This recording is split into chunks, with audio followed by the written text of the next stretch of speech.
Hello, everybody, and welcome to this episode of the Meaningful People podcast. Right. My mic is breaking. I don't know what's going on. How's your mic, Nachi? It's breaking. Is it, though? It is. You know what isn't breaking? What's not breaking? Agra de Pirka. Interesting. Yes. Gewalt. I want to give a tremendous thank you to my father, Mr. Irving Bauman, Yisrael Chaim Bauman, for sponsoring tonight's episode. Lekavod a Chabura that he has recently joined, Agra de Pirka. Yeah. This is an incredible inyan. Momo, what is Agra de Pirka? Agra de Pirka is a kollel for folks that have some time in the morning. Mm-hmm. Maybe you retired recently, like my father. Maybe you just have extra time. Yeah. In the morning to learn. And these are people all over the country, over 1,000 people in close to 20 cities across the country that are dedicating hours every morning. Every week of the year, literally. Literally every week, not figuratively, literally every week. And they're just learning Torah. So, be'etzim, if you want Agra de Pirka to be involved in your situation over there, in your shul, in your kahila, go ahead to agradepirka.org. How do you spell it? Exactly how it sounds. Agra de Pirka. AGRADPIRKA. How many people write it down when they're listening? Or they probably just go to the show notes. Yeah, or you can go to the show notes and hit the link, or you can make a phone call to 212-661-9400 and find out how you can get involved. When you call that number, you want to ask for Ezra or Rachamim. Yeah. Which I think is incredible, because anytime you call out, you're really asking for Ezra, you're asking for help, or you're asking for Rachamim. You're asking for mercy. But those are actual names. They are. So when you call that number and you want to set up a chabura for Agra de Pirka, which is doing incredible things for people that want to immerse themselves in Torah, ask for Ezra or for Rachamim. Yes. We also would like to give a big thank you to Isaac Newman for sponsoring this episode. Lezecher Nishmas, his mother, Ruchama, Perel, Malka, Leah, Bas Aryeh, Leib, Neshama Shavna Leah. An emes Aliyah. Thank you, Isaac. Isaac, you're the man. God bless you, dude. God bless you, dude. God bless you and your family. And also, God bless ILS. That's Infinity Land Services. Because if you need title done, there's only one place you need to go to, and that's ILS. Hit the link in the description, in the show notes, and find out how, you know what? They're really all over the place, by the way. I've been seeing them. Yeah, open up every magazine, every newspaper, and this podcast.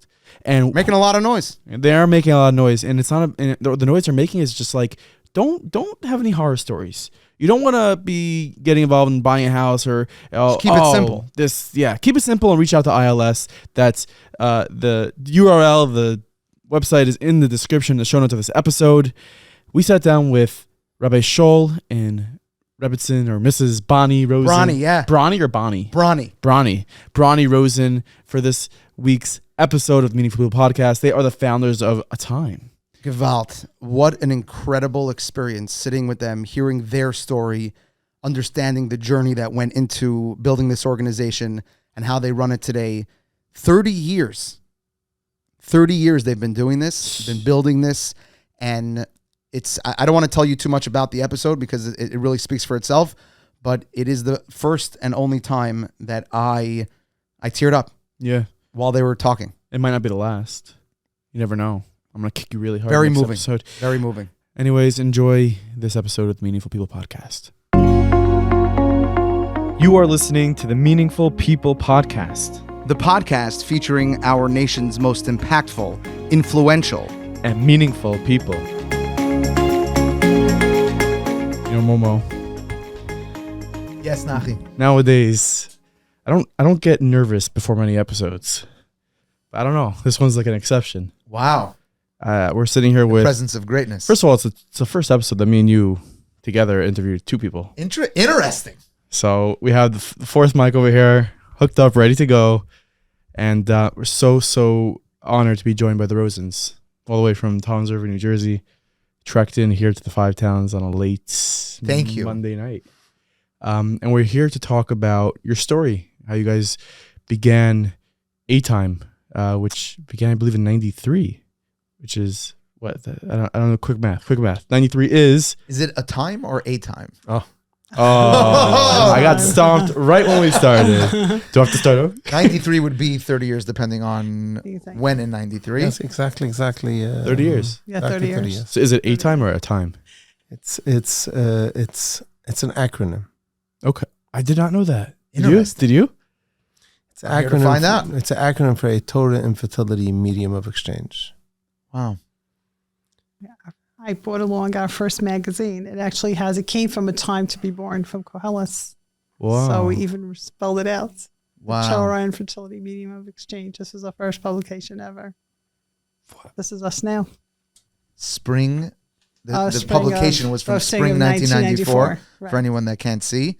And this one went out to thousands around the world. This is us now. Shining with meaning.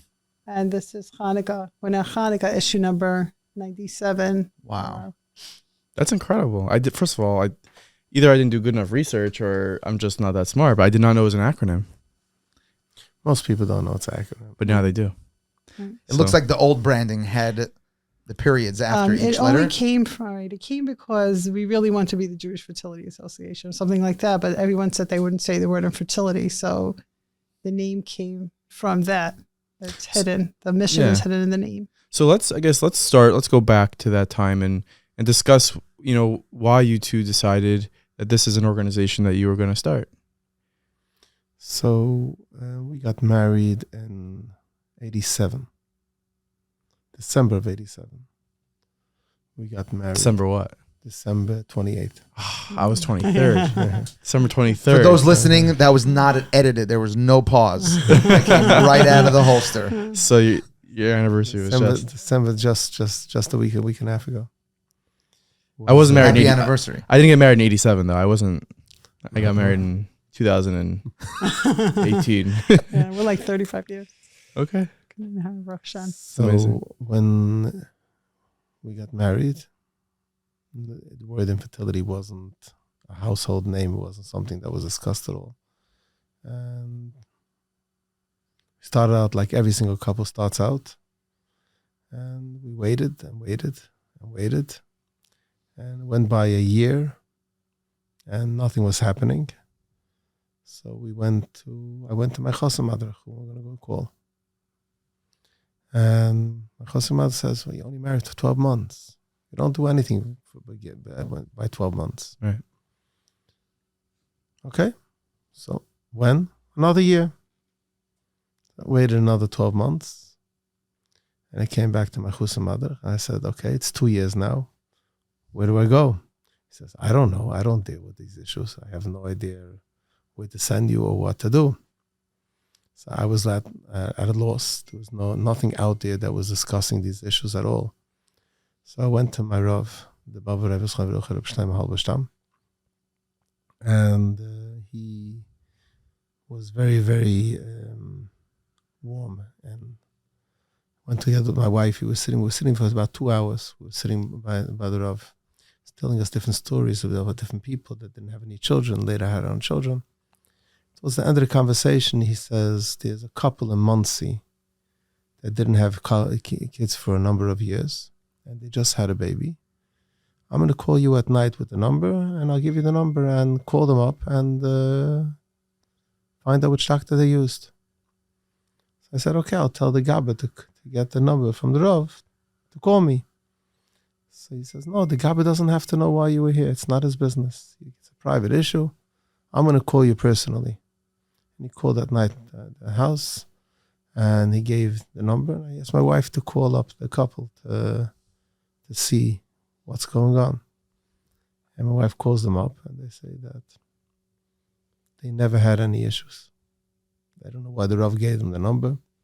They never dealt with any issues with infertility. So I went back to the Rav the next day, and I said to the Rav that they mixed up the name, mixed up the number, something's off over here. The Rav says, no.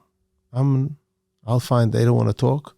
I'll find out which doctor they used, and I'll call you Mi'at Hashem at the end of the week. Thursday night, he called my house again, and he gave me the number to Dr. Harold Fox in Columbia. Went the next morning, made an appointment for an early morning appointment with Dr. Harold Fox, and we got an appointment for 4 months down the road. Waited the 4 months. After 4 months, we took 2 trains to get to Columbia. I remember still that on the train ride, my wife turned around to me on one of the trains. Remember, I was sitting in the train, and she says to me, "If we don't have any children, are you ready to adopt?" I said, "Why are we going in that direction? We're going out to a doctor." So, but that was the mindset of the unknown. Seems like there's a lot of fear of not knowing what you're gonna be told and what you're gonna be where the end where it's gonna end up. We arrived in Columbia Hospital. We arrived and went over to the information desk, and I said, "I am looking for Dr. Fox's office." So the one behind the desk says, "Dr. Fox, he died yesterday." Oh, so I was like, "Come on! I mean, I'm waiting 4 months for an appointment. He died from an accident. He was sick. Nobody called me. Nobody tells me anything. I'm just sitting around and waiting. What happened over here?" And I was a young fellow, so I was making a little bit of a commotion over there. And then somebody else from the information desk came over. I said, "What's going on over here?" He said he's looking for Dr. Fox. I told him Dr. Fox passed away the other day. So he says, "Which Dr. Fox are you looking for?" So I said, I'm looking for Dr. Harold Fox." "No, Dr. Harold Fox is alive. It's a different Dr. Fox that died yesterday. But Dr. Harold Fox is upstate. He's only affiliated in Columbia." Okay, so that God bless the hospital personnel for that first reception coming right out of the gate. She lost her job without clarifying which Dr. Fox. Yeah, It's part of our journey. I guess the guy came in the morning and they told him, Dr. Fox died. So as soon as somebody asked Dr. Fox, you just put two and two together. Wow. Oh wow! So that's how it began. I'm curious. Before we continue on the story, when you turned to your husband on the train and you had asked him that question, "Are you ready to adopt?" I'm not sure, but I kind of think that it may have been sitting on your mind for a while, and you wanted to. I just knew that I can't live without children, and I had no idea what I'm going to hear. I had no idea. See, even just waiting 4 months for a doctor is so grueling. We would never let that happen. We tell them where, when. I had no idea what the exam was going to be like. I didn't even know if I'm going to find out that day what my diagnosis is. And I just knew I didn't want to live without children. So I just thought, okay, so if I find out that I can't have any children, I can have children through adoption. We're big advocates for adoption. Right. You know? Those 4 months though, that's 4 months to wait for adoption. That must have been. Oh, it was so hard. How do you guys get through that? Oh, it was hard. All the younger kids' weddings. I do have to add, I always want to add that the Baba Rebbe looked at my kvittel, and my name is Brany. It's Ratza Brana Bas Reisel, just like he was a tzaddik. And he used to tell me, Rav Bar. Remember he said Rav Bar? He said it's so, and I asked my husband, I was like, what's Rav and what's Bar? Rav is many, Bars, girls and boys. We Baruch Hashem had 3 girls and 3 boys later for that. But just important to just a tzaddik, like, we wanted to believe it so badly then. That's so amazing. And obviously something I want to highlight early on that you mentioned is that couple that you called and they didn't know what you were talking about. So obviously from now till then, the sensitivity the hiding it has changed. Yeah, well, that's one of the reasons why we opened the organization. So you get to the doctor's office. I get to the doctor's office. You find out Dr. Fox is alive. Find the doctor's alive, but he's affiliated with Columbia. So we jump into a taxi. We get there hour later appointment. Didn't see us till 5 o'clock in the afternoon. He didn't see us. And then he examined and we went for consultation and he says, you have an issue that I don't deal with. You have to go to another doctor. I'll give you another doctor that's associate of mine, Dr. Veit, which she is in Columbia. He knew the story that happened in the morning, that we went to the wrong place. Mm-hmm. He says her office is in Columbia. He has her number, call her up, and she deals with these issues. She'll be able to help you. And we called Dr. Veit's office the next day and another 4 months for an appointment to get into Dr. Veit. After the 4 months, we went to her. We were by her, I think, 6 or 7 months, something to that effect, and nothing. No movement whatsoever. I just remember coming home on the train, and we were so tired and sad and hungry. Yeah. It was also bus, train, bus. And I remember telling my husband, does it make sense? Klal Yisrael is so wonderful, and there's no one for us to call with for help. And then we said, Hashem, if Hashem helps us, that we will do everything. We'll share our story. We'll do everything we can. If anyone going through fertility, there was nothing. There was nothing. Nothing. How old were you guys? You were young. You were so young. Yeah, So young. This was about 2.5 years after our wedding. Wow. So we're married 35 years. I find that the greatest people are the ones that they take their struggle in the moment. They say, we're going to use this to help people. Very easy. It's much easier to run from it. Yeah. To stay in this world of infertility it's always harder. But we did it with our names. We went in with us. It's remarkable, to double click on the point that Nachi's making. It's remarkable that in that moment on your way home from the train, where you just waited 4 months and you're being told that you need to wait another 4 months because the doctor where you assign, like, this is the Yeshua, this doctor that we're going to see.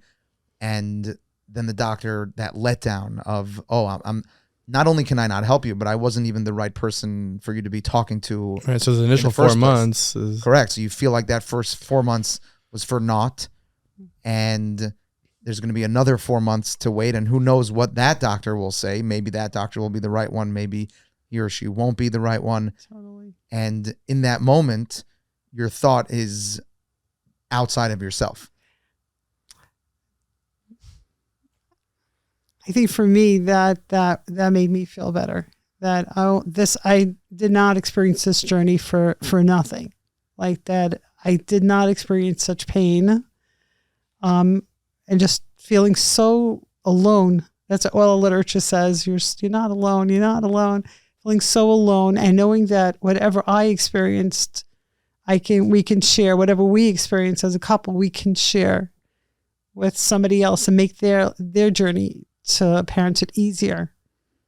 All of our programs and services, I know Rosen will tell you the rest of it, but all of our programs and services came from that, from a need. Mm-hmm. And I think it is important to highlight the historical context where this is 30 years ago, where the Baba Veruv is putting you in touch with someone, and that person has such a hard time acknowledging the struggle that even when asked, not to offer the information, but when asked point blank specifically about this challenge that they've endured, they're unable to open up. That's how closed they want to that tune it out. That's how they it want was. to tune it out. The word infertility was so taboo. yeah. We'll get it later on into it of what issues we had when we came up with the organization, how people were fighting us in regard to the whole idea of speaking about this at all. It's really, this is obviously my first time hearing this story, your story. So it's really just incredible to hear that aspect of it. You're going through so much fear as it is. And then when it comes to trying to deal with it, try to find out more, it's like this closet that no one's opening. Yeah, that's exactly what it. But you forged forward and you went to the next doctor. And we were for 6 months and 7 months, and nothing was happening at all. There was no movement. We didn't see anything, any progress or any diagnosis or something. And then she went on maternity leave. She had a baby. The doctor did. The doctor had. Very hard. And Dr. Julowitz, took over all her patients. And the first month, nothing was happening. The second month, he was a little bit aggressive, and things started moving. My wife had how many miscarriages? Quite a few miscarriages, one after another. He was very cold about anything that okay, so we'll just move on to the next. Just wasn't. There was no bedside manners whatsoever with Dr. Julowitz. He was about getting things done. And I remember one appointment that we went to, and it was right after she had another miss, and she came. We finished. It was raining outside. I went into a consultation afterwards to his office, and she said, we walked out of the office. She says, "We're not coming back here anymore. I don't care what type of doctor he is. I can't deal with this bittel that he's just mevatel anything I say. He doesn't listen to anything that I have to say it all. Like, I just can't deal with it. And we came down in Colombia. We came down the elevator, and we walked outside. And I said, "It's raining." I forgot my umbrella upstairs in his office. So I ran back upstairs. She stayed downstairs. I went back upstairs, and I walked into his office, and he was sitting over the file with his head like this, studying her file. So I said, "We're not switching doctors." Wow. He doesn't have the right manners, but he cares, and the next month we got she and Hashem got pregnant, and Wow. Do you, Just want to zero in on the sequence of events where you were prepared to move on to a different doctor. I didn't know where. I just knew I wasn't going back there. Your infertility is so undressing and so painful without the added shame. And I remember the story. I remember what he did, but I remember what he said. And I just told my husband, I can't go back there again. It probably would have recovered. I would have probably recovered. He had my records, but when he came down and he said he was sitting over our files, I said, you know what? He does care. But there was no advocates. right. Sure. There were no advocates. I just want to on- zero in for a second. And so often, whether it's in this type of struggle or broadening the lens to any pain that people are encountering, and we want to know that the Eibishter is holding our hand through it. And we, of course, have emunah and we have bitachon, and we know it. But very often people struggle with feeling that the Eibishter is holding our hand. And when I picture you going down that elevator, feeling like even this doctor doesn't care about us. And when you look back at what happened, and the Eibishter was holding your hand and moving the umbrella to outside of your hand, 100%. so that you would have to go back upstairs and see that truly the doctor does care. He has an interesting or maybe questionable way of expressing it and dealing with patients, but that you needed the Eibishter to hold your hand, remove the umbrella, so that you'd have to go back upstairs and stay with that doctor. Yeah. Do you still have that Exactly umbrella? it. Yeah. No. You don't know? I wish I would have kept a lot of memorials. I'm not so I collect. Could have totally auctioned that off at the ShasAthon. That No? really kept us there. I know, because he did help us then. But I saw him differently after that, I have to say. I did see him differently. I saw him differently after that. Like After your husband he told me that he was sitting over our file, I saw him different. He also was our shaliach. So, of course, It's really amazing.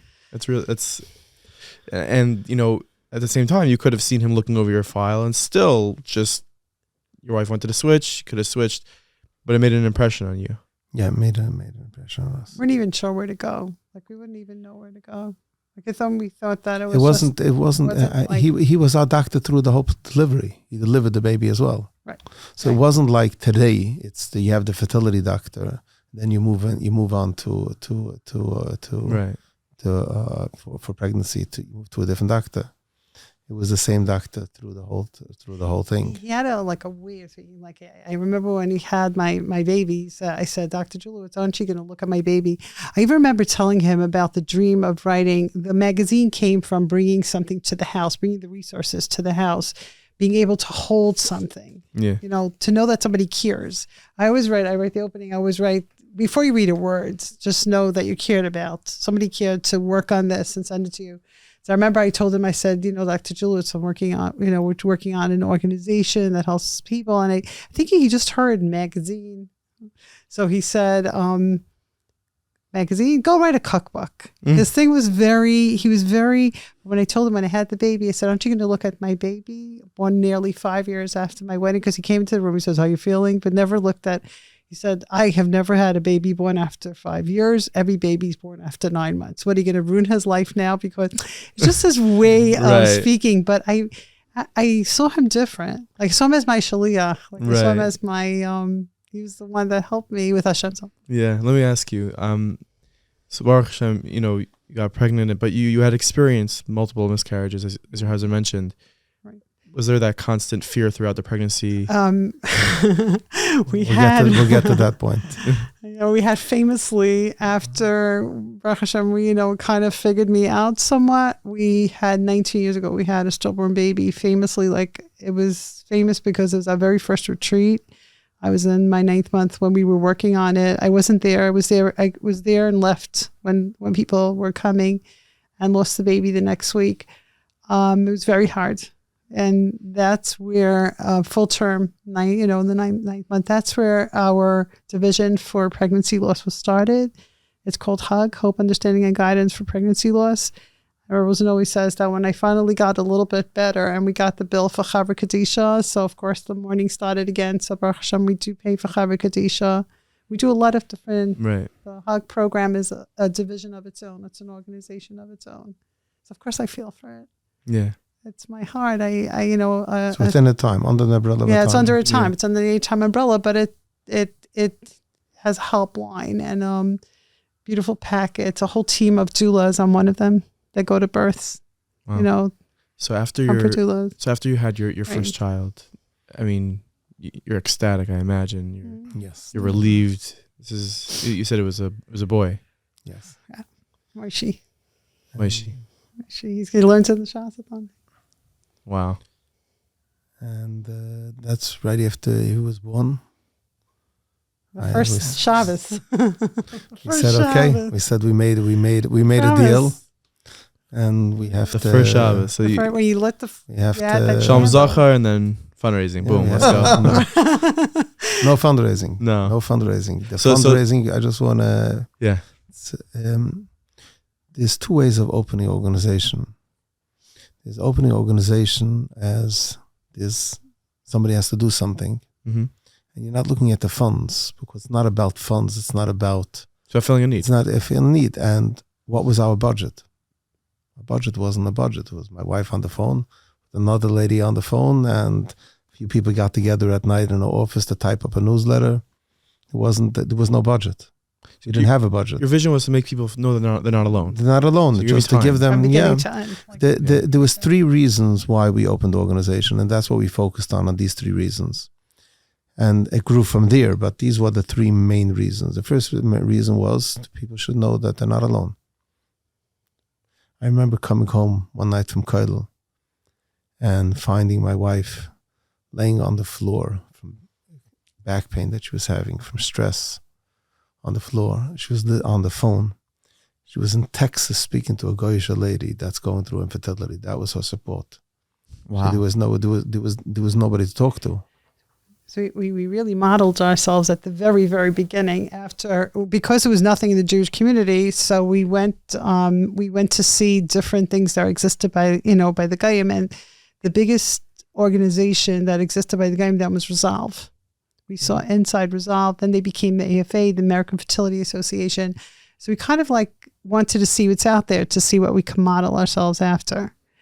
The biggest thing I think is the resources, Right. pulling together the resources, the doctor, the therapist, whatever anyone learned doesn't get lost.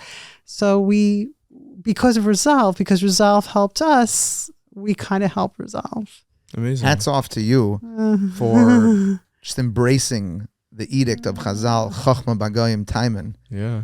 That 100%. Right. We It still does do. exist out there, We and- still do. We famously attend the American Society for Reproductive Medicine. Rabbi Rosen approves quite a few people. They flew to Hawaii one year to fly and learn. Really. Learn. Wow. Should I share the story about Rav Tom? Yeah. I think we have to share when the we story about so then they were saying, okay, you have the kids. A few women were working on the resources, and you'll never marry them off with us being so outspoken. We even marched on Fifth Avenue to change the law in the state of New York. We had marriages. Yeah, but we said, okay, we need to get a gadol to back us because infertility was not spoken about. So one of the women said that we need Rav Pam because everyone will embrace Rav Pam. But Rav Pam wasn't seeing anybody. So somebody said to us, I had a cousin who was a secretary in Torah Vodaas. She says he comes to Torah Vodaas once a month to give a share to the whole base medrash. If you'd like, you can sit outside the share and see. Maybe he'll speak to you. So we did that. And because I said, is a possibility, 3 women that, very driven, very, very young. I said, if we do meet this Gadol Hadar, then I want my son to get a bracha. So I had Moshe in my lap. So just imagine the picture. Yeah.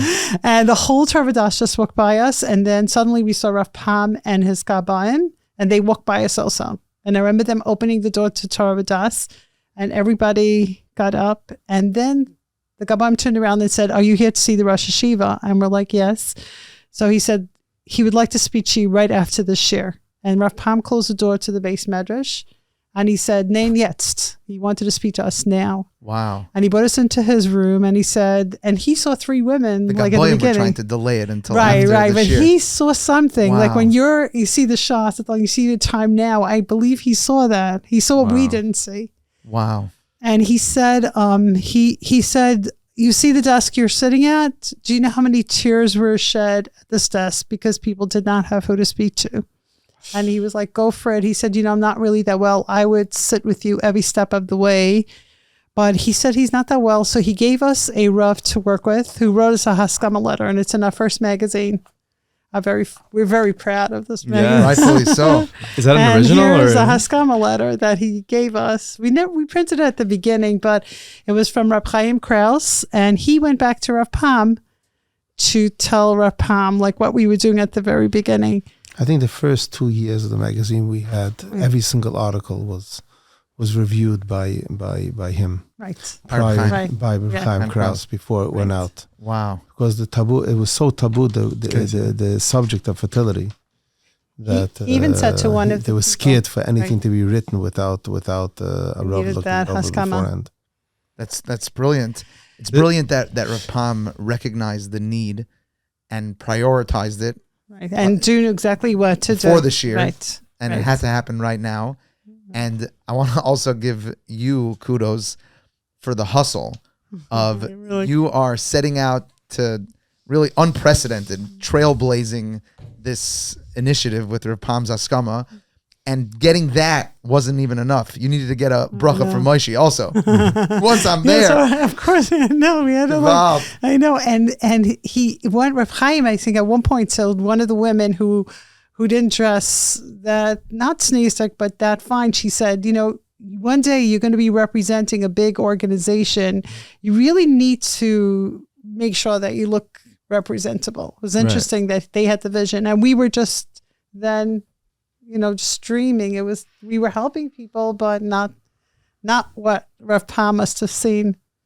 You never would have imagined. That only Hashem did. Like Right. where it took us was with the doors that opened. And right, so the Rabbanim this week, we teach Rabbanim, the Institute of Halacha and Technology. So teaches Rabbanim. I had my doctor, Dr. Veit. She wrote a letter to my rabbi asking him to help us. So I was like, but doctor, it won't matter. I don't want to do something that's against halacha, but now we teach Rabbanim, so I never get enough of it. So the Rabbanim come from all different types of Rabbanim, and they're taught the latest technology so they can say yes. Wow. Wow. And then supervision. I think that supervision is mega, so it makes me cry. That's really incredible. So I guess let's talk about, continue that story of the build. The build. So we were talking. We mentioned one aspect of being alone, and then the other two things was basically fertility is such a wide spectrum of different ideas of doctors that specialize in one area are okay in other areas, but it's not their specialty. And in order to know which doctor, as Dr. Fox, he was a fertility doctor. If he was nice and his nurses are accommodating and his staff is nice and he needs money, he didn't have to tell me, like a lot of doctors don't tell patients, you don't belong by me, go to a different doctor. We had mazel that he told us right away after the first visit. Right. I'm not the doctor for you. Right. He could have been trying. He could have wasted. I could still years be of your sitting life. over there. Yeah. Still be sitting. My Rav sent me over there. Why should I think otherwise? Wow. So I had mazel that he told me otherwise. But how many people are sitting by doctors that don't belong by those doctors? Wow. So that was another aspect of the organization, to be able to understand each doctor, what their specialty is, where they come from, where they learned, and what they know, and what and what the success rate is in this Refer area. patients to the appropriate Yeah, destination. the destination. And the third thing is 4 months. Getting to know the doctors, getting to know the staff, getting to know the people in the office to be able to get people in. Not 4 months later, but 2 days later, Yeah. a day later, 2 days later. We anybody that calls us we make sure that they're taken care of right away. There's no waiting period. Wow. With the discounts, like on the way here, I got somebody into a physician. I'm not on the helpline, but somebody reached out to me. They said his wife was diagnosed with cancer and he wanted to see a doctor really like quickly. And we got them in Wednesday morning. He's going to come in before. I know Wednesday seems he got something when he called himself. He got something in February, but Wow. I think also that opening those doors, like from the time when we were going through infertility to we have a whole program. I was just asking Rosen on the way in how many mashgichim we have, because I never really know. We don't really know because it's such a big program now. But having our mashgichim and lab coats in the laboratory doing supervision it's not even anything that I could have ever imagined. It makes me cry if I ever see it. They're in the biggest labs in the country. And can I ask you to lay some to foundation for and supervision? Yes, I'm going to Rosen would be better at that. I'll get Sure. to that. I think I'm going to go in order, and she'll chime in, and then you'll figure out how. I think there's a charm. I have no problem. I have no problem. Dialogue. I hope you. This is how Well, you'll Shalom see Bayis it. is Yes, manifested. I'm One always that schleps dream. Ayin, He's one always- schleps I Aher. know, Men are because from This is how it Jupiter. goes. he's the he's the leader for a reason. I'd be in space shuttles that are ShasAthon. So yeah, take us. Where are we? After we established the organization, she says there was 3 women that were involved. Within a week, it was 6 couples. Then a few days later, it was 12 couples. People were calling. And people were calling, and people were coming out that we had no idea. People that we knew. Wow. That were having issues, and they were calling, and okay, we need a helpline. So we established a helpline because we thought everything's going to happen through the magazine. We'll put everything in there, and then people just reach out to us, and then we'll do it. And then we saw people have more questions, so we have to open a helpline. Then we said, okay, we have to make educational events. So let's make educational events to give to some people a broader understanding of what's out there, what's going on, what the doctors are, who the doctors are. Then we said, okay, we're having the medical events. We might as well have a chizik event at the same time. So let's bring a Rav to be there as for 2 aspects. The first aspect was to give chizik. Second thing is also, halacha-wise, the doctor could say things as we had with Dr. Veit. She was saying that your Rav is not allowing you to get pregnant because he's not letting you to do things. They don't understand. They don't understand the whole world of halacha. And what do you mean? Your Rav doesn't let you have to do it. What do you mean? That Right. They don't understand that concept at all. So we needed a Rav over there to make sure that everything what they're selling is something that we can actually do, not just be speaking about things that we can't actually do. And it started going to conferences. Then it started growing into support groups. So at what point though were people, fine with showing up to an event and their identity being known? I imagine there must have been some push. The reason why the name ATime was used is because we wanted to stay hidden. You wanted to hide the word infertility. We didn't want people to know what ATime was. ATime was not a fundraising organization. So you go to an ATime event. First 5-6 years, we didn't raise a penny. Our expenses was our phone line, the office. We had an office. Somebody gave us an office at night to type up the magazine, and they got together a whole bunch of women got together to type up the magazine. And the only really expense was our mailbox. We had a P.O. box. And I remember the first donation that we got. First donation was, I came into the mailbox center and he says, you owe for the year. It's a new year coming up. You have to give $180 for the mailbox. I said, okay, let me get home and let me see what I can do to get you the $180. We opened up the mailbox, and there was a check for $180 from Sasha Teitelbaum. Satmar Rebbe from Monroe's Rebbetzin. Wow. She heard about the organization, and she wanted to send in a donation wish to be able to help people. So that was the first donation, and She had heard about it. she heard about the organization unsolicitedly and just sent in $180. Wow. That's another auction item. I'm just saying, if you have that check, if you want to, Back in the day, you had to give in the check. Now you can still you want have to the see, check. you want to on see the a mobile. magic I trick? know. You take a $180 check and raffle it all for $1 million. That's a magic. She wrote a letter also. She wrote Really? a beautiful letter that we put into our publication then. That's really incredible. I noticed Rebbetzin Teitelbaum and also Rav Palm, and just the alacrity, right? Like it must have been so comforting when you're embarking on something new like this, and it's with your personalities. It's you left your dignity at the door. You're going out there with your names, and they gave you that stamp of approval. And it went a little bit further, because when we started making events, we had to advertise the events. Yeah. So we wanted to put it into publications. No publication wanted to take our ad because it had the word infertility in it. Wow. And infertility is a taboo. Kids are going to ask what it is. And they did not want to touch our ads. We had to fight, and we weren't getting anywhere. The first one that took our ads was the Yid. Is what? The Yid, the Yiddish paper. And I remember my wife asked them then. So I called everybody. I said, "Oh, the Yid took our ad. The Yid took our ad." So they said, "Yeah, because they can't read English." I said, "No. I know, I know that they are bright people. I work with every community. I don't. I know that they're writing a newspaper." So I called them. I said, "Thank you so much for taking our ad. Why did you take our ad?" So he goes, "Why not?" Right. So I said, "Because it says infertility." He was a doctor. So he says, "Okay." I said, "Aren't you a family magazine?" So he says, "We are." So he says, "Mr. Friedman," I always give him credit, because he mamish opened doors for us. So I said, "Aren't you a family magazine?" So I said, "Yeah." "Aren't kids going to ask questions?" So he said, "Okay." So he says, "Can I ask you something?" He's telling me, "Doesn't every Kita Aleph Yingala learn that Sarah couldn't have any children? Wow. Why can't mommy say that?" Wow. That's what we use.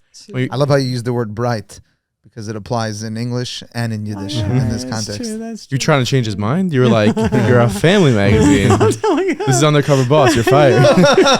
it was so exciting. He put down a wall. So And then they started that? taking our ads, but then it didn't stop over there. Right. We had the Vadat Sneas from Williamsburg call us up and leave us messages on the phone and say that if we don't stop putting ads in the papers, they're going to come protest in front of the office and shut us down. So until I found out who this Vadat Sneas is and exactly what I'm dealing with over here, but I was scared, I'm not looking for any trouble over here, and to be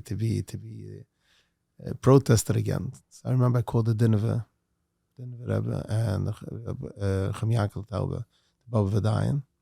They both told us, "You're gonna have any trouble with them, we're standing on your side. You won't have any trouble with them. They're not gonna." And the Dinner called them up and quiet them down. And they were makabel from the Dinner? Makabel from the Dinner, and they stopped. But it was going on for about a half a year, 3/4 of a year. Scary. That phone calls came and coming, and lived message. Never wanted to call to speak. Always left messages on the machine. It was Takes a real fierce bravery to trudge on I know. when you encounter seemingly well-intended yeah. with principles that are, tznius is something that we of course all admire and adhere to, and And we're so bitsnias. If it hurt us with fundraising that we never, we did everything we did without coming out there that much. I remember telling my father was next to my COVID. I said, the Vadat in Williamsburg, they said they're going to burn our office down. They're going to throw Tetlach. Mommy says I'll never marry my kids off. And my father thinks for 2 minutes, and he goes, "You're that big?" It was so funny. That's I awesome. didn't realize that the organization was that big. We just, this is my first time meeting you two. I have a feeling though that the people protesting, that you weren't going to back down from that. It was scary. It was scary, but again, I wasn't going to back down because I knew we were doing the right People thing. needed us. Yeah. We still get it sometimes, different things, but you just keep Hashem, you know your L'Shem Shemayim. Keep on going. So we continued on with the events. And then I remember we were by Dr. Rabbi. And Rabbi pulls me over to the side, and he says, you have to do something. You have to educate the Rabbanim. The Rabbanim don't understand what's going on over here, and how am I supposed to respect them when they call me up to speak to me and they don't know what they're talking about? I said, what happened? What was the story that happened?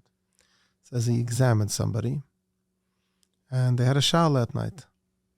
So the Rav called him up to ask him what utensils he used in order for the examination. And he said that he used a sonogram. So he said, the Rav told him, next time don't use a sonogram, use an ultrasound. So he says, a Rav that doesn't know that a sonogram and an ultrasound are exactly the same thing, he's going to tell me what I'm supposed to do and how I'm supposed to treat treatment, and I'm supposed to respect him and everything. So he says, you have to do something to educate the Rabbanim. Just to battle the ignorance. Yeah, the ignorance. And we went to Rabbi Lando, the Tasha Dayan, and we established Mechan Sharafu and Aloha.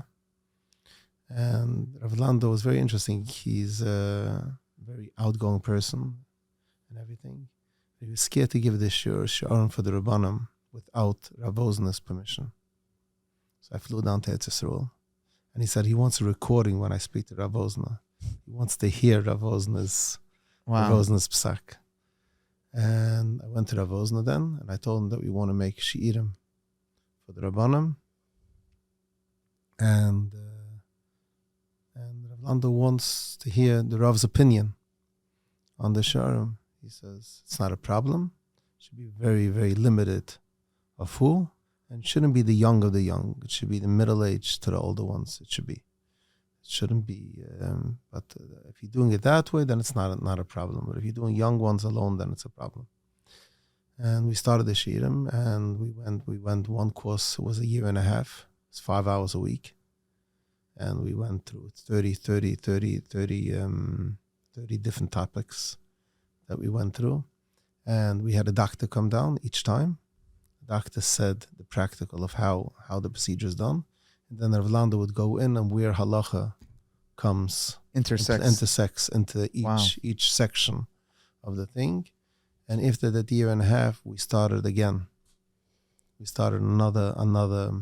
It was interesting that between our first son and our second children, there was a time period, and as soon as we opened the Mechan, it was us and another couple that opened the Mechan together, and then Astreicher.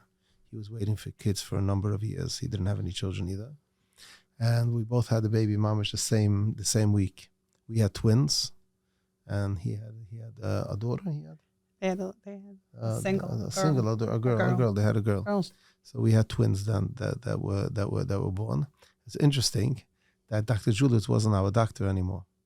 But since it was twins, it was an emergency. We had to, and he was head of Maimonides at that time, and he delivered the twins as well. Wow. Yeah, it was very cute. That he was filling in. Yeah. He was filling in. He was like, wow. it was just interesting. Can't get away from him. I know. They met this Monday, the Machon. Like we're in the office sometimes when the Rabbanim come, it's like a dream. And I heard Rabbi Landa once, like he was saying, he starts with the emotional part with the Rabbanim. He says, if I just heard from the, like if someone comes to you and asks a shal and he says, like I was so happy that he addressed that part to save some shame for these Yingalot that have but to it's not only that, because a lot of people won't call the organization right away. It takes a lot of courage. Pain, a lot of courage and pain to deal with in order to actually pick up the phone. And notice how many times they pick up the phone and they just put it down right away. The phone is very heavy before that first call. Yeah, before the first call. And if they go to a dayan, it's much easier for them because they're just asking a dayan. Now, if the dayan doesn't understand that this question is not really a question, it's a point of a conversation that can be had over here and open up the couple and guide the couple or direct the couple into the right place, you just lost the opportunity. Reading between the lines. You're reading between the lines. A lot of couples ask shalas not because they really have a shala. Right. They're just trying to figure out, who do I talk to? cry for help. Yeah, who can help me over here? You know, in what you shared about opening the machon with the Ostreichers. Ostreichers, was it? Yeah. You answered a different question that I had. Okay. Ever since I heard of the ShasAthon, which I'm sure we'll talk quite a bit about, I always wondered, like, what was it about a time that was zoiche to have the ShasAthon as their inyan? Because there's a lot of different organizations in Klal Yisrael, Mika Amcha Yisrael, and everyone has their creative way of raising money. And somehow you were zoiche to fuse Torah and Chesed in such a creative, innovative, mind-blowing manner. I always wonder, like, what was it about a time that was zoiche to this fusion of Torah and Chesed? And I might dare say, I might dare say that with what you're sharing about the machon, you developed a miktsaya of Torah where Rabbanim and Dayanim in Klal Yisrael it was a growth area. I never thought of it. You were marbitz that Torah. You bring out a good point. Yeah, you'll I'll say it add at the something to ShasAthon. it. You'll say it Yes, this year. Okay. Shame Momo. I'll add another point to it. I'm last few years I can't be close to him, but I was very close to the Matashui Solomon. I used to go down to Lakewood always when I lived in Brooklyn to speak to him about different areas in regard to a time, what to do, how to approach it, how to get people to come out. He spoke for us quite a few times. For the first ShasAthon he spoke for us. And when we were going to the ShasAthon, we went to get his advice and his permission to open the ShasAthon. He just the interesting thing that he said then. We went down to sit with him. We were telling him the idea. Now this was the first year of the bikeathon. It was the ShasAthon was mamish the first. It comes from the bikeathon, the ShasAthon. Who created the bikeathon? Bike for Chai. Bike for Chai. That was the original bikeathon? No. The bikeathons were from before. The first big bikeathon was Bike for Chai. Right. Okay. And I'll get into the story of exactly how we came into the ShasAthon to begin with. I just want to add this point beforehand with Matsui Solomon. I used to always speak to him, and I told him I have a major problem in fundraising. I'm here telling the couples, nothing's wrong. Nobody's looking at you. Nobody's pitying you. Walk with your head high. Don't be scared. You're going to be helped me. It's Hashem. And they feel like everybody, from the Yiddish expression of a gun of bread, the hittel, and the one that's everybody's looking at him. So, and I always told them I have a major problem. Other organizations go out and fundraise and they say, "Oh, he's such a rachmunas, and you have to help him, and he's going to fall apart if you don't do it." I said, I can't pay both sides of the coin. Right. I can't say that they should read the paper and say how rachmunas they are, and then I'm telling them, no, you're not a rachmunas. It doesn't work. And I said, I need some type of tool to be able to fundraise without having to downgrade on the couples. Right. And he was always telling me, yes, you have to be careful, but you also have to be able to fundraise. You can't just pile up chayvis. And that's why I feel that Hashem was mezakah with the ShasAthon. Because you had that sensitivity. Because of that sensitivity that Hashem saw that there's no other way that this organization is going to continue on if it doesn't have something major in order to break through, in order to be able to do it correctly. And the ShasAthon is such a brucha because it's the opposite. It builds the couples and it raises the funds for them all in one. So it's a tremendous chizik. I mean, the couples sit by the screen with the Tehillim and watch the learning a whole day and use that time period to daven to Hashem. Wow. And I can't tell you how many for couples. our audience, for any of our listeners that are not familiar with the ShasAthon, and many are, but if you can, introduce the concept and how you started executing it and what it looks like today. So we were looking for some type of thon that had to do with Torah, something to that effect that we couldn't You figure knew out that yet. you wanted Torah We wanted involved. Torah involved. Didn't want to just do something again, something that's out. We want to do something unique. You say And- it like a klachar yad, like it's a davar pasha. Your organization is not specifically Yeah, in but the we area wanted of Torah, but something you that knew it had to relates. be- We wanted could have done something both that, on, you that, know? that accomplishes something, not just does something. amazing. And we couldn't figure it out.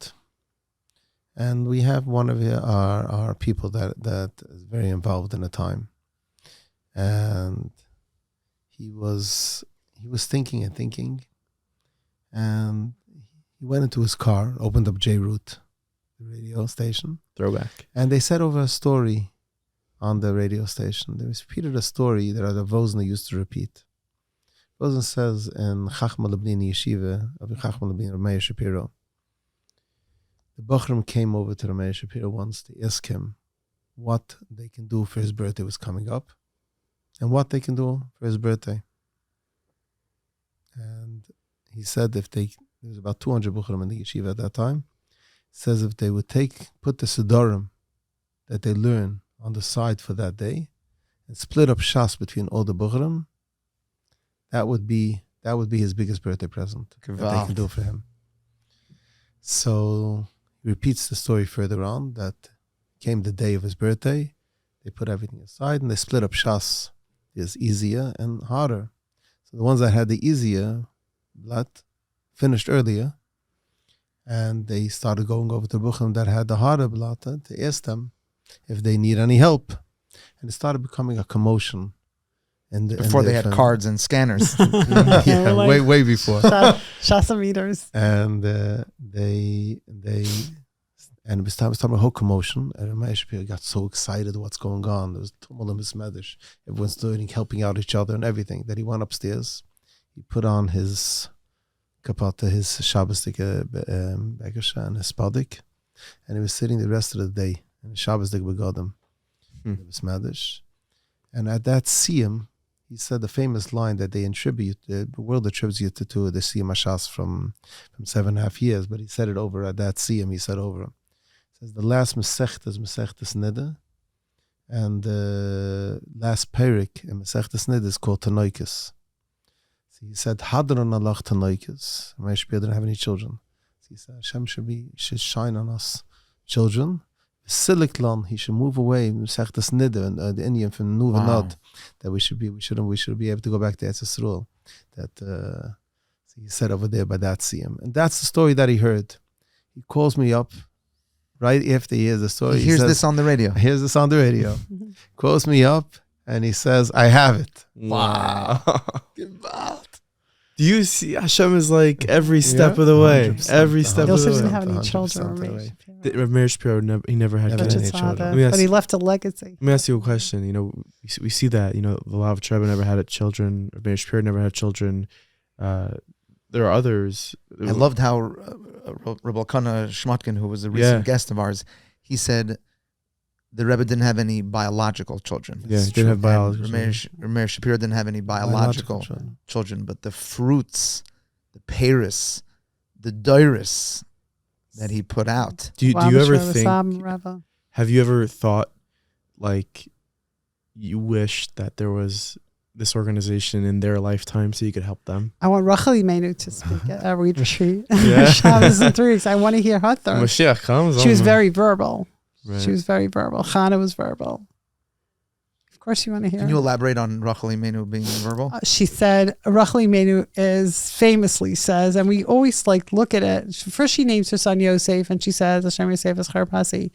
So for her, like I always said, if Rachel Imenu kept infertility as a reminder, then it's okay for us too. Like for me, that was her thing, like her thing. She also said, I don't think she was always unhappy, but she said, Happily banim lo mesanochi. So I don't think she walked around feeling like she was always like, felt like she was nobody, but she did say that. She was real with it. She did say that. She was very real and verbal. She's very validating.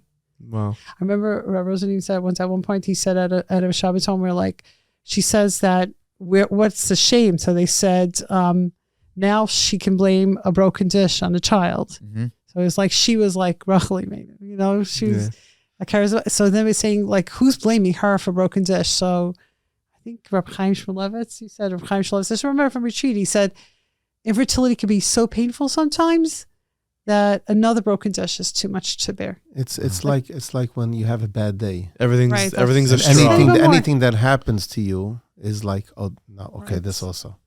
So the same thing is in regard to dealing with infertility, and then you break a dish also. Okay, even that I don't have. I don't Right, even have right. that now. So comforting, so validating. And really her tefillos were answered because she's Mama Rachel. She's known as Mama Rachel. Leah is buried with her husband. Like we always look at the imahos because like you look at Penina, like what did Penina say to Chana? What did Penina say? Like people say, oh, she's so sensitive. Penina said, I'm going to buy shoes for my children. We'll be right back to this episode of the Right Meaningful back. People podcast. But Right first, back. I want to just tell Right you a back. little bit of story of someone named Nachi and Momo. So Momo is learning with a friend named Hesky at the ShasAthon. Interesting. And Momo and Hesky are trying to raise money for ATime true. for the ShasAthon. It's true. And they're trying to raise $18,000. So Nachi looked at the campaign page and said, oh, Momo, we're doing an episode with them. We'll definitely raise the necessary funds. I think you raised $6,000 so far. So what is that? Another $12,000? We got this covered. So Momo said, I consider that a pledge. Where Nachi then said, This is a true story, by the way. yeah, really. And Nachi said, okay, I think the Meaningful People audience is going to have to help out over here. Interesting. So please hit the link in the description of the show notes. This is for this couple that we're speaking to who run this organization ATime, helping thousands of people. You know how incredible they are. That you're listening to this episode. And Momo and Hesky, or also known as Hesky, are going to be sitting down and learning their Hesky part. is short for Chesky.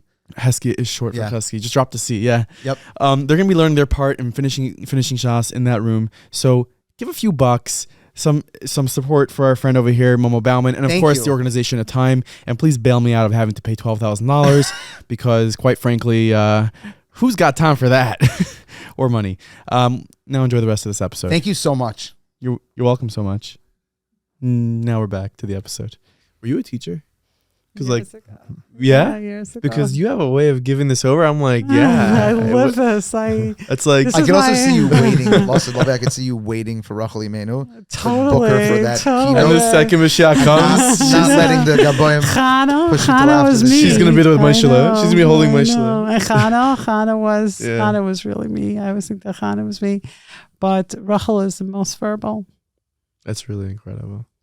That's amazing. Wow. ShasAthon. Yeah. ShasAthon. So we started out with putting together the idea, and it was quite a few months. We went to the Matas Solomon, and we have this idea, and it's fundraising through Torah. Are we allowed to do it? And he said, this part I don't think you should hear because it's not fair to Chai Lifeline.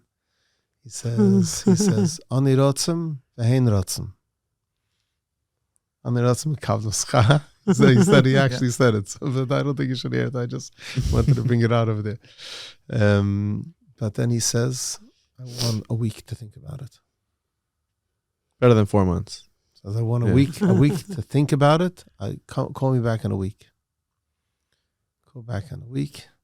He says, yes, go ahead. Let me tell you why I told you to wait. I wanted a week. I knew this answer as soon as I heard the idea. So I'm not so crazy about the name ShasAthon. I wish he had a different name. But if that's what you have to use, that's what you have to use. He said, but he says, you should always know that the malice you always see right away. The chesroinus takes time till you see it. So I wanted to make sure that there's no downside. Interesting. See, so that's what I wanted the week. I wanted to really think about it to see if there's anything that I'm missing. You see the pictures and Yeah, giving an eitzah, giving, being a eitzah. Baal eitzah. Yeah.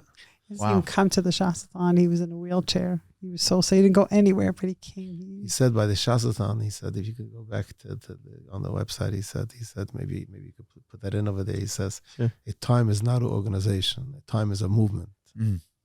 And it really is because, just hearing the story, you broke down the stigma around infertility. And if nothing else, besides the fact that there are thousands of people who are walking around today with what you did and with Hashem's help, because of you too, the stigma. So there's millions, probably 100%, millions 100%. of people who are walking around indirectly affected by what you did. Maybe they didn't even need to go to ATime or get that help, but because they knew that, okay, we could talk about it, we could deal with it. So They don't have to call someone in Texas. Exactly. No, 100%, 100%. No. I also 100%. think that's a big deal. You ever think about it? I know. Somebody's really cares. They really care. Then I say that with all of the love to all of our brothers and sisters in Texas, by the way. Yeah. The story, I was referencing the story you said before. Big thriving Jewish community You there. know what? We're in Lakewood in a building, like an office building, and the contractor was very sad. And I'm like, is everything okay? He was crying, and he said, I lost a baby. And so I said, how can we help? Like, it was a Polish contractor. He was so blown away. But that pain, I knew that pain. I just wanted to help him. That's the beauty of Yidden, I was watching something the other day, and somebody he was mentioning that when he was younger he lost a sibling, and after they lost a sibling, his mother was, I guess you could say tzebrachen. But she snapped. She completely lost it. And he said they came home. His parents came from the hospital, and he came home, and it was just another Tuesday. And it just makes you appreciate our process as Yidden, even the morning process, like Shiva, Shleishim. No one should ever know what it feels to lose somebody close to them, but like you pull away that, and it makes an unimaginable loss actually make you go nuts. I think that's really true with the stillborn baby also. Like, I think that because it was so common for people to lose babies years ago with OB/GYN care. I mean, the Kohen Gadol daven for that. Yeah. But because it's not that common, the mourning process is so hard. There's nothing solid. I mean, that's where Matas Yosam helped us with that also. Like do you hold the baby? Do you not hold it? All of that was and how does the healing process work? And it was not spoken There's about. nothing right. There's nothing in place. So it's really dabbling a lot when you're going through it. So something that is coming up in my mind. We recently interviewed somebody, and I think this is airing before that one. So we interviewed Rabbi Yehuda Kassir from Lakewood Bircholim, and after the interview, I remarked to him, or even during, I think I said, "Here's this guy that didn't go to medical school, Right. He didn't go to business school, didn't go to law school, yet he's chartering planes to the Mayo Clinic. He's getting tests in the lab quicker than any doctor in the world." And the same I could say about you two. You didn't go to medical school. Mm-hmm. You didn't get that formal training that the world holds so dear of what's required to get to certain places. But you accomplished something that, like, who else? You think about that? Like, you didn't need a degree. You have to move on. That's Rosen's Anivas. I was going to go, yeah. Activated. No, just Take us to the next step. take us to the next step. Let's see what else we can do. Hashgacha. And Program, the ShasAthon. as IVF started becoming more a thing that was needed, there was two things happening at one time. First of all, we needed coverage for the IVF. So at that time, this goes back 20 years ago. So you're talking about 45 years ago. Because at that time, it was 25 years prior to that. Mm-hmm. The Supreme Court designated infertility as a sickness. So we were trying to use that as to get the insurance companies that they have to cover.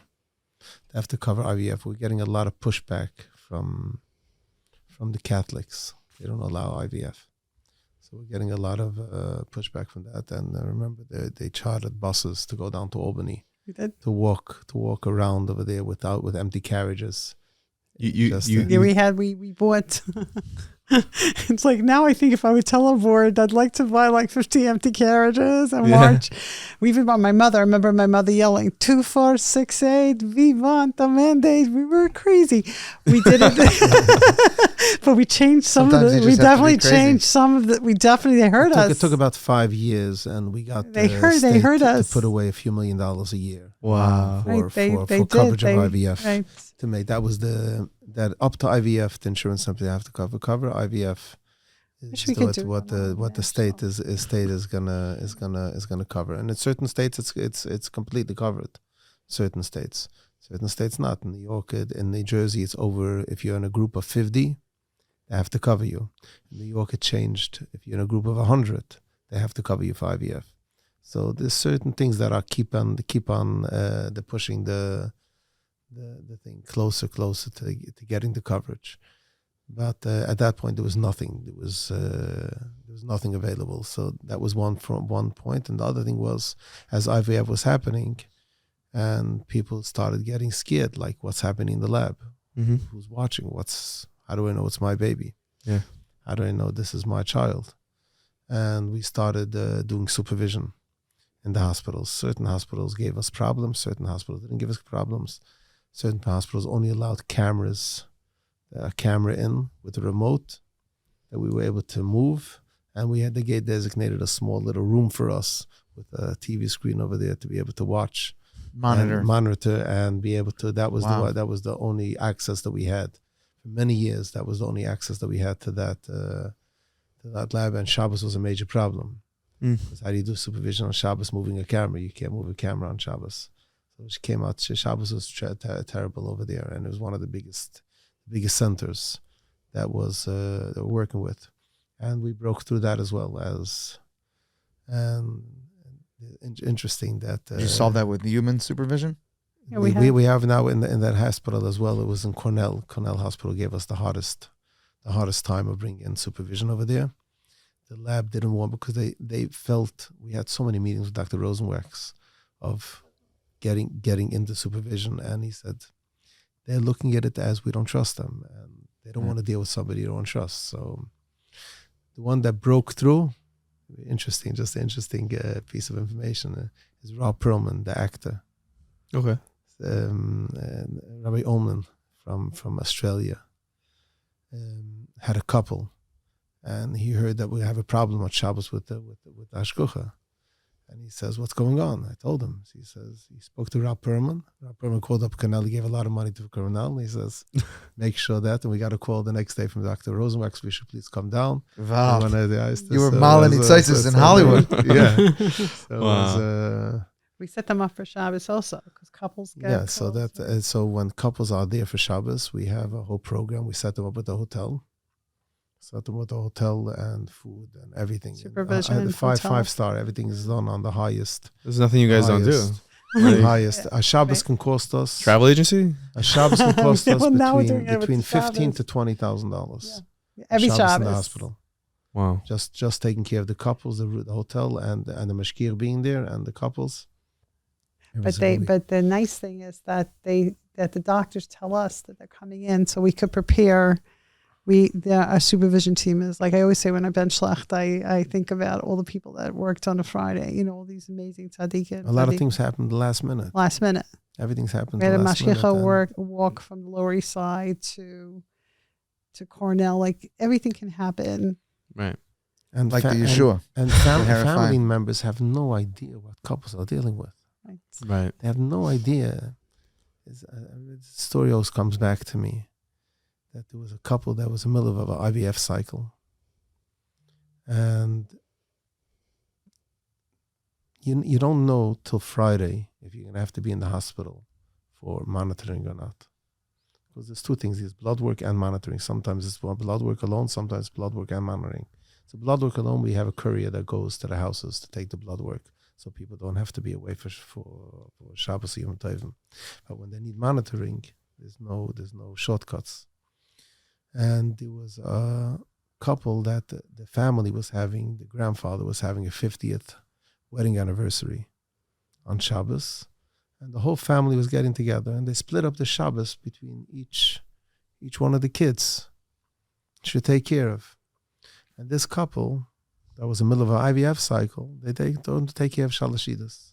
Shalashidus is his thing. Calls me up. He's on the way driving out to the country.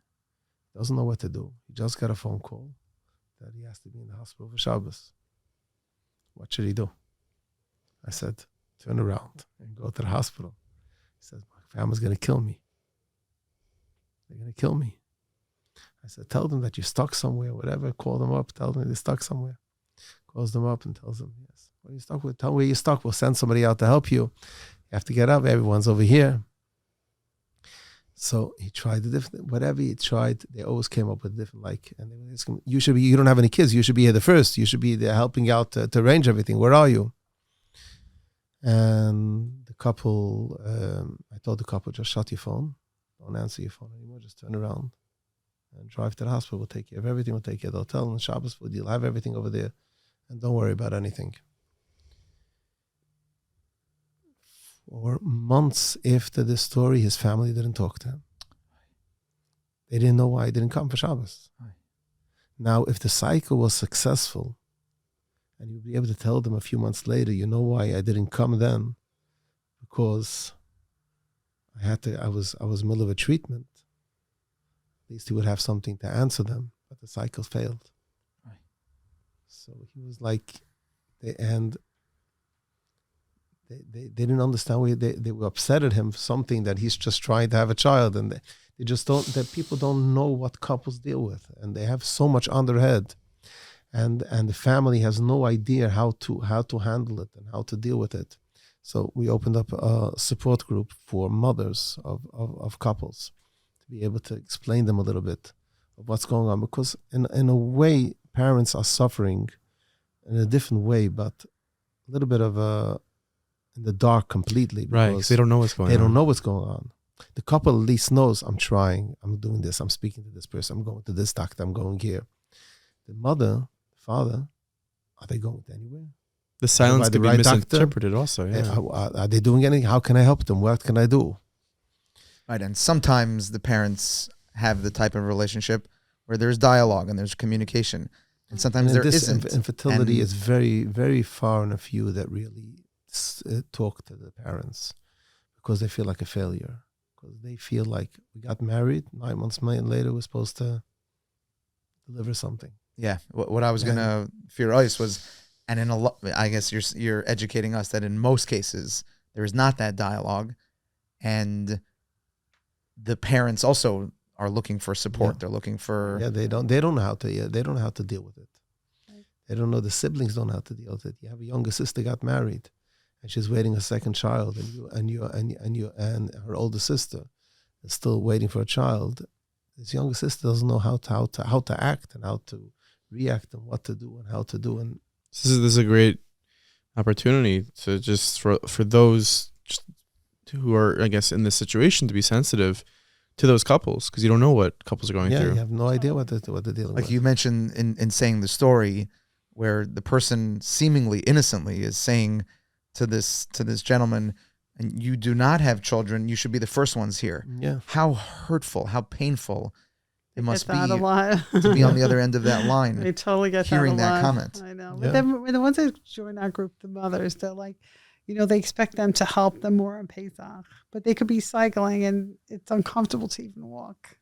Right. Understanding that they might be harder for them to help. I know people that would refrain. Some people spend Pesach at home. Some people go away for Pesach. And I know people that have lived through this struggle and they would refrain from going away for Pesach because the bellman's comment of "where are your kids" was enough to keep them at home. They get that every wedding, like they'll doing family pictures and they're like, the photographer will say, okay, and next couple, where the kids, like, get it. They get that a lot. They do get that a lot. As we, I guess, wind down this episode, if you could speak to maybe a couple who's listening now who could be in this parsha of struggling with infertility, and speaking directly to them, what would you tell them?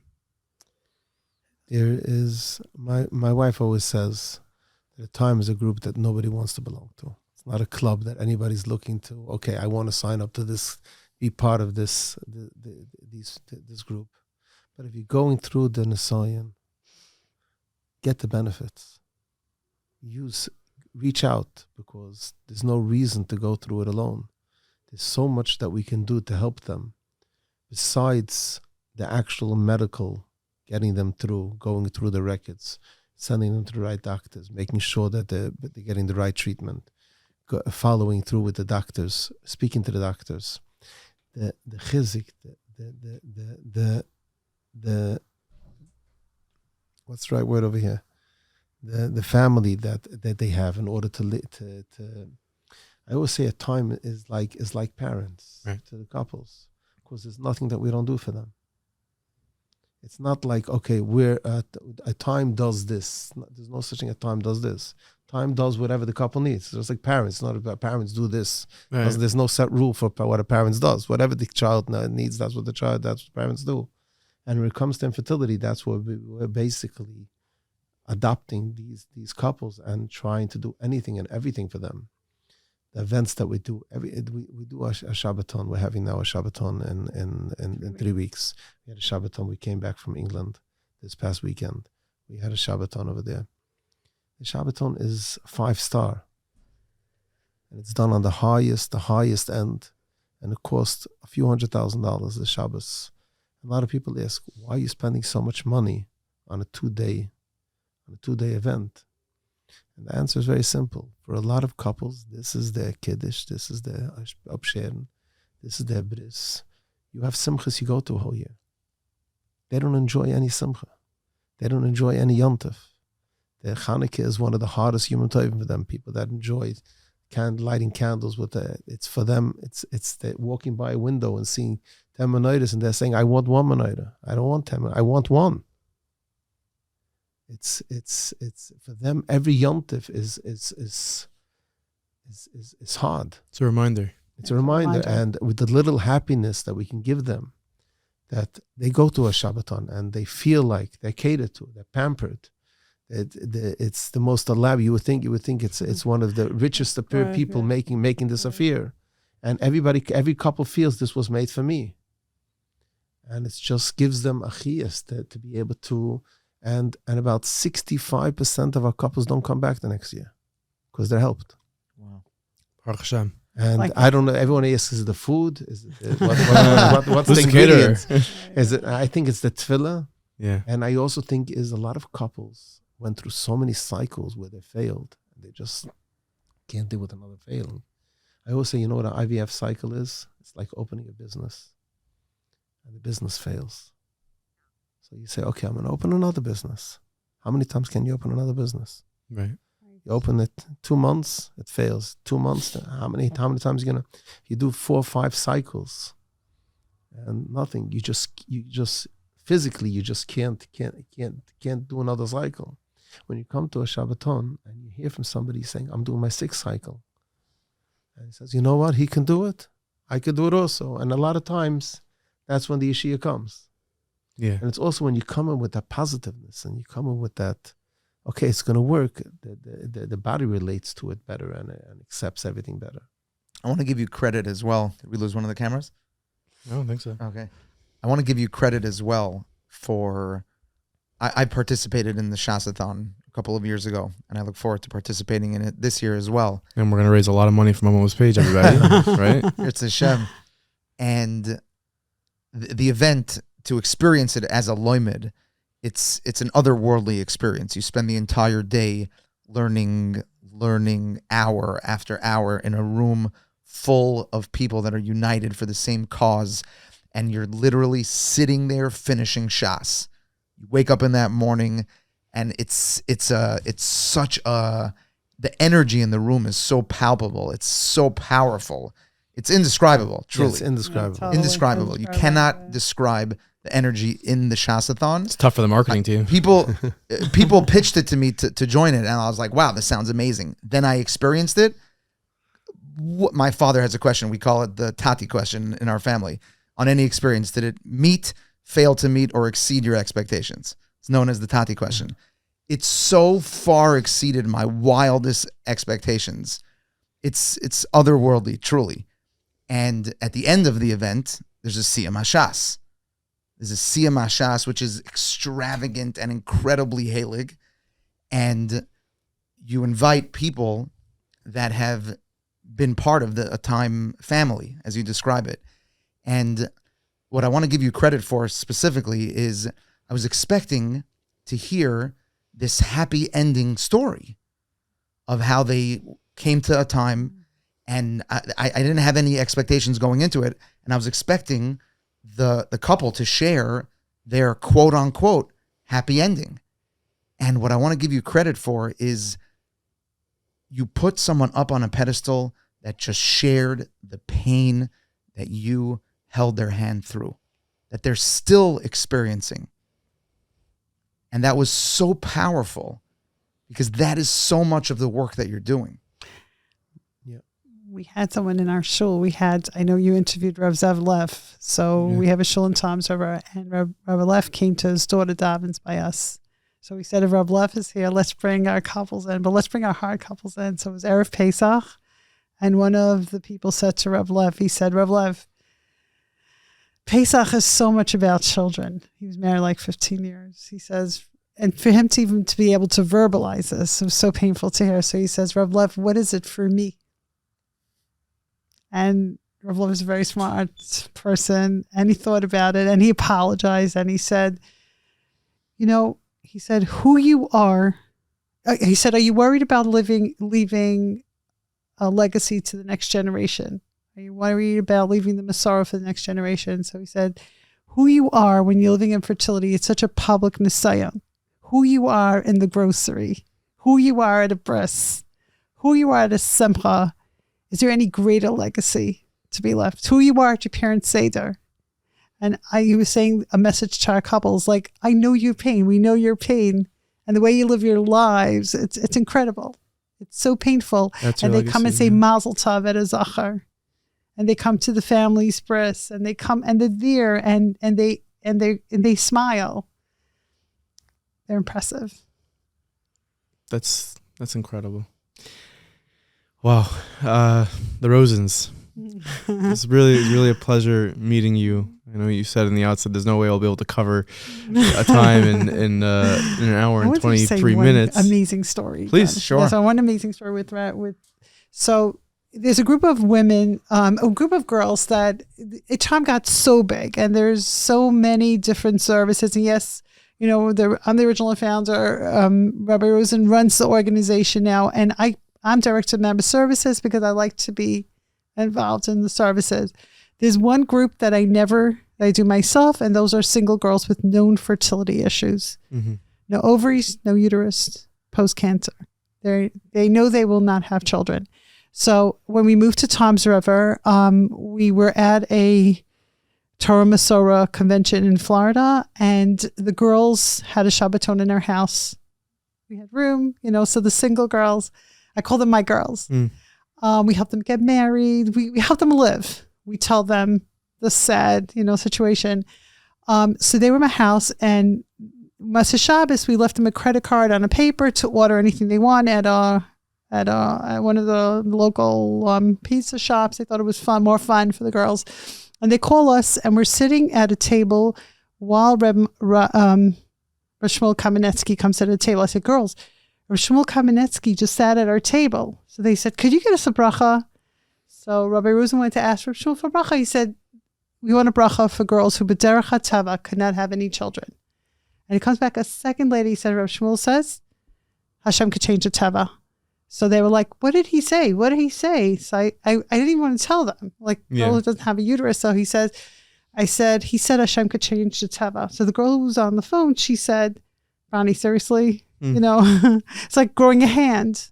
And then another girl said, it was a Gadol Hadar. He just gave us a bracha. And then we just gave you the credit card. We hung up the phone. When we came back to Brooklyn, I come into the Brooklyn office sometimes. That's the hub. That's the main place. My medical director, Rabbi Mordechai Koenig, who's an Eli genius doctor, he tells me that the first baby was born. It was the first uterine transplant. Uterine transplant in Cleveland Clinic. And it was successful.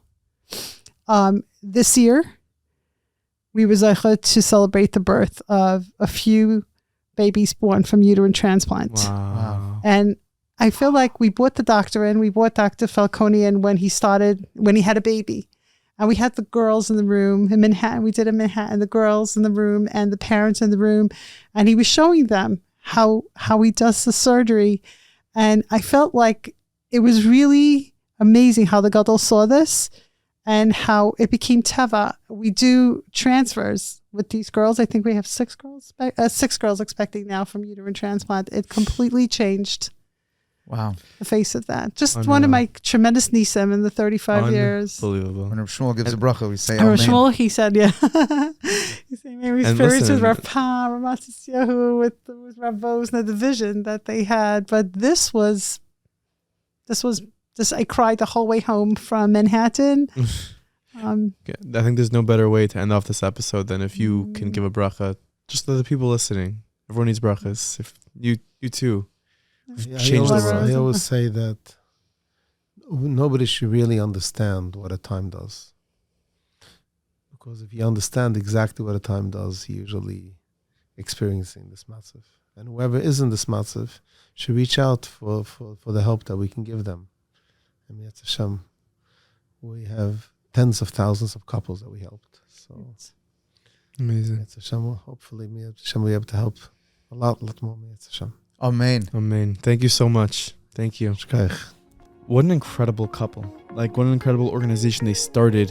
You know, I think I said something during the episode, like, they maybe can have numbers on their Excel sheets of how many people they directly impacted, but indirectly, they've certainly indirectly impacted millions of people just about breaking down the stigma and just the halacha is written for this stuff. Like, it's unbelievable. It really is remarkable what they've accomplished.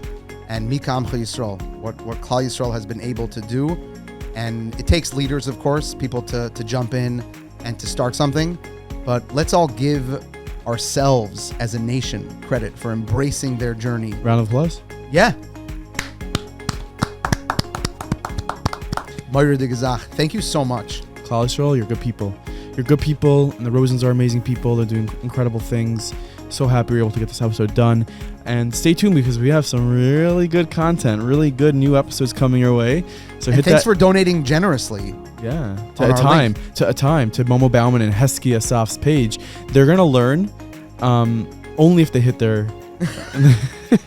With your help, we'll hit it. If they don't hit their account, they're just gonna gotta donate. They're learning Torah. Thank you so much. Are you gonna make me cut that out? No. Okay.